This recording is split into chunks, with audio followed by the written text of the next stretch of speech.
Guys welcome back to the new episode. আমি কুনাল ভট্টাচার্য, আপনারা দেখছেন কেবি ব্লগস। একটা নতুন ব্লগে আপনাদেরকে স্বাগত জানাই।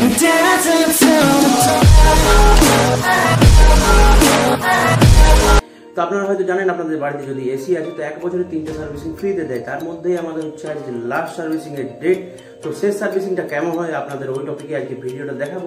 তো চলুন ভিডিওটা কন্টিনিউ থাকুন। ভালো লেগে থাকলে লাইক শেয়ার কমেন্ট করবেন। যদি আমার চ্যানেল নতুন ভিজিট করেছেন চ্যানেলটাকে নিশ্চয়ই সাবস্ক্রাইব করে যাবেন। সো গাইজ, আমি একটু বাইরে গেছিলাম, এসে দেখছি আমাদের টেকনিশিয়ান এসে ভিজিট করে গেছে আমার বাড়িতে। আর মোটামুটি 10% কাজও স্টার্ট করে দিয়েছে। আমাদের ফিল্টার খোলা হয়ে গেছে। এরপর দেখতে পাচ্ছেন এখানে জেট পাম্প ফিটিং করা হচ্ছে। এইটা দিয়েই যে এসির indoor unit and outdoor unit clean করবে। তো এখানে টেস্টিং হয়ে গেল, দাদা চেক করে নিয়েছে। এরপর দেখতে পাচ্ছেন যে এসির ইনডোর ইউনিটে ক্যাবিনেট হয়, ওটা পুরো খুলে নামিয়ে দেওয়া হলো। আর এখানে পুরো জালিটা দেখা যাচ্ছে।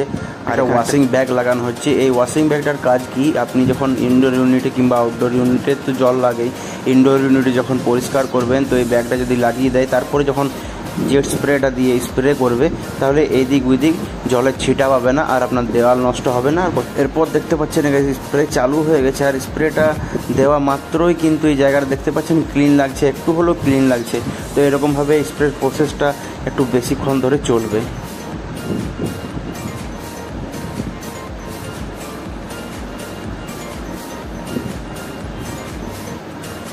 দেখুন ফিল্টার স্প্রে করার পর এরপর ব্লোয়ারটাকে ভালোভাবে স্প্রে করা হচ্ছে। আপনাদেরকে জুম করে দেখাবার চেষ্টা করছি আমি। এরপর দেখাচ্ছি আপনাদেরকে ওয়াশিং ব্যাগের কাজটা। একটা দেখতে পাচ্ছেন একটা পাতলা পাইপের মতো ওয়াশিং ব্যাগ থেকে নামছে আর পুরো নোংরা জলটা একসাথে মিশে এসে এই বালতিটার ভেতরে পড়ছে।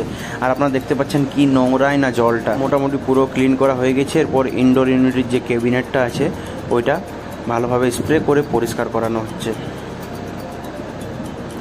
তারপর আমাদের ফিল্টারগুলো আবার পরিষ্কার করানো হবে।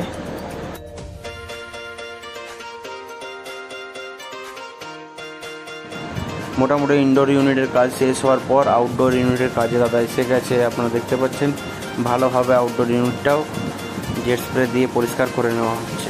জেট স্প্রে দিয়ে সার্ভিস চার্জ মোটামুটি 1000 থেকে 1200 টাকা লাগে, কিন্তু আমরা ফ্রিতে পেয়েছিলাম কারণ 1 বছরে নতুন এসিতে 3টে সার্ভিসিং ফ্রিতে আসে। তো এটা আমাদের শেষ সার্ভিসিং ছিল। এরপর আমাদেরকে পেড সার্ভিস করাতে হবে। এরপর আপনারা দেখুন কি রকম নোংরা জলটা আমাদের এখানে বেরিয়েছে আর কি নোংরাটাই না আছে। জলটা উপরে আমি ফেলে দিচ্ছি, তারপর আপনাদেরকে নোংরাটা দেখাবো। আপনারা দেখতে পাচ্ছেন কি ধুলো ময়লাটাই না বসে আছে এই বালতির মধ্যে। এরপর আমাদের এসিটাকে ভালোভাবে পুছে নেওয়া হবে। তারপর পুছে নেওয়ার পর একটু আমাদের আউটলেট পাইপটা চেক করবে ঠান্ডা জল দিয়ে। আপনারা দেখতে পাচ্ছেন এখানে আউটলেট পাইপের থেকে জল বের করানোর জন্য ঠান্ডা জল দিয়ে উপর দিক থেকে ঢালা হচ্ছে। আর যদি কোনো ধুলো ময়লা পাইপের মধ্যে ঢুকে থাকে তাহলে কিন্তু এই ক্লিয়ারভাবে জলটা আসবে না। তো এখানে আমাদের ক্লিয়ারভাবে জলটা আসছে আউটলেট পাইপে। এরপর ইনডোর ইউনিটের ক্যাবিনেটটাকেও ফিটিং করে দেওয়া হবে ভালোভাবে রিইনস্টল করে।